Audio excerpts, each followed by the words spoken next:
नमस्कार, ये आकाशवाणी चंडीगढ़ है। अब आप अमन सैनी से प्रादेशिक समाचार सुनिए। पहले इस बुलेटिन के मुख्य समाचार। केंद्रीय विज्ञान एवं प्रौद्योगिकी मंत्रालय का 11वां भारत अंतर्राष्ट्रीय विज्ञान महोत्सव आज पंचकुला में शुरू हुआ। केंद्रीय विज्ञान एवं प्रौद्योगिकी मंत्री डॉक्टर जितेंद्र सिंह ने कहा कि विज्ञान की उपलब्धियों के इस महोत्सव के आयोजन का मकसद युवा पीढ़ी को विज्ञान और नवाचार के लिए प्रोत्साहित करना है। अंतरिक्ष यात्री कैप्टन शुभांशु शुक्ला ने विज्ञान महोत्सव में छात्रों और युवा वैज्ञानिकों के साथ अपने अनुभव साझा किए।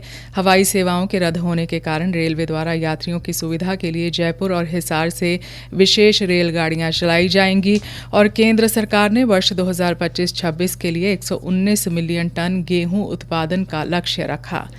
अब समाचार विस्तार से। केंद्रीय विज्ञान एवं प्रौद्योगिकी मंत्रालय द्वारा आयोजित 11वां भारत अंतर्राष्ट्रीय विज्ञान महोत्सव IISF का पहला सत्र आज पंचकुला के दशहरा मैदान में शुरू हुआ, जो 9 दिसंबर तक चलेगा।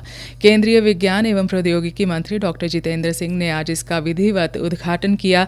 इस मौके पर हरियाणा के सामाजिक न्याय और अधिकारिता मंत्री श्री कृष्ण बेदी भी मौजूद रहे। इस अवसर पर अपने संबोधन में डॉक्टर जितेंद्र सिंह ने बड़ी उपलब्धि के बाद भी निरंतरता पर जोर दिया।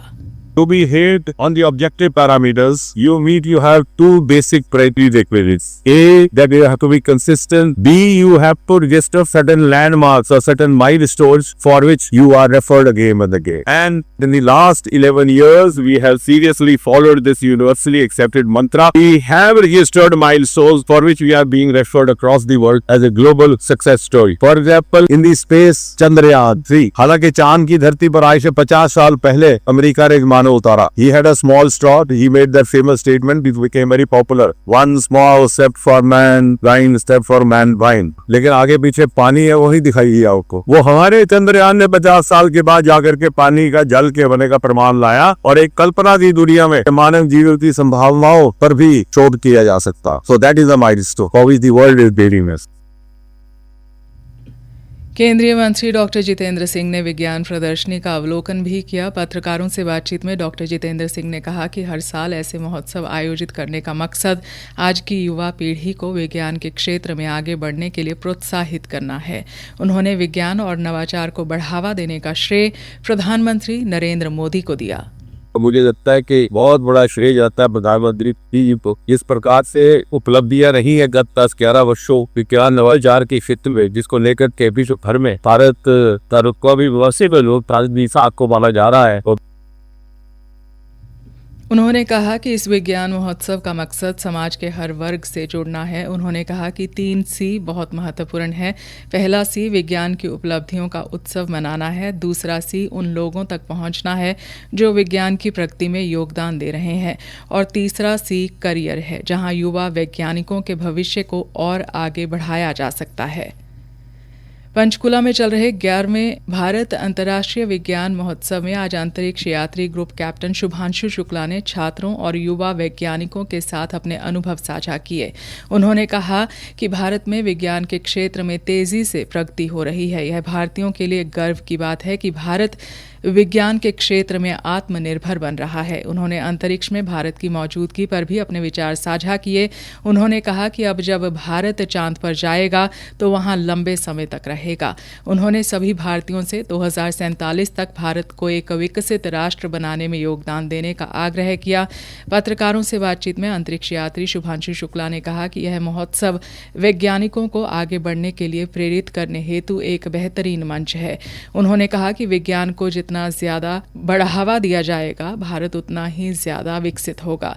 विज्ञान समारोह में विज्ञान के विभिन्न पहलुओं से संबंधित प्रदर्शनी भी लगाई गई है। प्रदर्शनी में मॉडल प्रदर्शित करने वाले DP तिवारी ने कहा, इंटरनेशनल साइंस फेस्टिवल में ये मेरा 4था संस्करण है साइंस सफारी में, और यहाँ आकर के मैं ये बताना चाहता हूँ कि पर्यावरण के लिए बहुत ही ज्यादा नुकसानदायक जो हमारे हैजार्डस वेस्ट है या जो जनरल वेस्ट है, जिसको कि हम आजकल निष्पादन की एक बहुत बड़ी समस्या है, उसको कलात्मक रूप में ढाल करके कुछ आय का भी साधन बना सकते हैं, जिससे हमारे स्टूडेंट्स साइंस के मॉडल जो बड़े बड़े गैजेट्स होते हैं उनको भी छोटे रूप में देख सकते हैं, वो भी सिर्फ कमाल से बनी हुई चीजों से। मेरे इन मॉडल्स की विशेषता है कि मैं इनको साइंटिफिक बनाता हूँ। किसी भी चीज को किसी और प्रोडक्ट के लिए बनी थी उनको असेंबल करके सिर्फ बिना कटिंग वेल्डिंग के ही मैं इनको बनाता हूँ।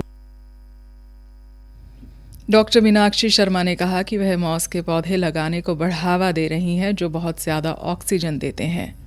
ये मॉसेस हैं, बहुत छोटे छोटे प्लांट्स होते हैं। ये बहुत मात्रा में ऑक्सीजन प्रोड्यूस कर रहे हैं। आज के टाइम में वायु प्रदूषण एक ऐसा महत्वपूर्ण विषय बन चुका है, जैसे कि अभी हम दिल्ली का हाल देख रहे हैं। जिस तरह का वातावरण के अंदर ये टॉक्सिन्स होते हैं, जितनी जहरीली गैसेस होती हैं, जितने भी ये मिट्टी के कण होते हैं, या आप कह लीजिए बैक्टीरिया जैसे कि माइक्रो ऑर्गेनिज्म, ही इन सबको एब्जॉर्ब करते हैं। और ये मात्र 100 रुपए में आपको यहाँ पे प्रोडक्ट अवेलेबल हो रहा है। उसके अलावा हमने यहाँ पे प्राइजेस भी रखे हैं बहुत सारे। प्रादेशिक समाचार आकाशवाणी चंडीगढ़ से प्रसारित किए जा रहे हैं। हमारे बुलेटिनों और ताज़ा समाचारों के लिए आप हमारी वेबसाइट newsonair.gov.in पर लॉगिन कर सकते हैं। यह समाचार हमारे यूट्यूब चैनल और x handle Akashvani news Chandigarh पर भी उपलब्ध हैं।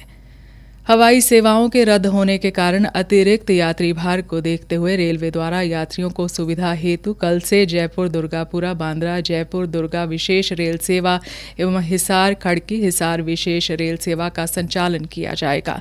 उत्तर पश्चिम रेलवे के मुख्य जनसंपर्क अधिकारी शशि किरण ने बताया कि जयपुर दुर्गापुरा बांद्रा टर्मिनस विशेष रेलगाड़ी कल दुर्गापुरा से बाद दोपहर 12:25 पर रवाना होगी और परसों वापसी करेगी। इसी तरह हिसार खड़की विशेष रेलगाड़ी कल हरियाणा के हिसार से शाम 5:50 पर रवाना होकर जयपुर स्टेशन पर 12:40 पर पहुंचेगी और वहां से 1 बजे प्रस्थान कर परसों सुबह 10:45 पर खड़की पहुंचेगी। खड़की हिसार विशेष रेलगाड़ी परसों शाम 5 बजे खड़की से रवाना होकर मंगलवार को 2:20 पर जयपुर और रात 10:25 पर हिसार पहुंचेगी। इस रेल में विभिन्न श्रेणी के कुल 22 डिब्बे होंगे। केंद्र सरकार ने वर्ष 2025-26 के लिए 119 मिलियन टन गेहूं उत्पादन का लक्ष्य रखा है, जो पिछले वर्ष की तुलना में 3.47% अधिक है। करनाल में राष्ट्रीय गेहूं एवं जौ अनुसंधान संस्थान के निदेशक डॉक्टर रतन तिवारी ने मीडिया से बातचीत में यह जानकारी दी। उन्होंने कहा कि किसानों को समय पर जानकारी और मार्गदर्शन प्रदान करने के लिए संस्थान के वैज्ञानिक पूरी तरह तत्पर हैं। उन्होंने कहा कि संस्थान द्वारा गेहूं की नई प्रजातियां विकसित की गई हैं, जिन्हें अनुमोदन के पश्चात बाद किसानों के लिए जारी किया जाएगा। डॉक्टर रतन तिवारी ने कहा कि गेहूं के लिए तापमान अनुकूल बना हुआ है।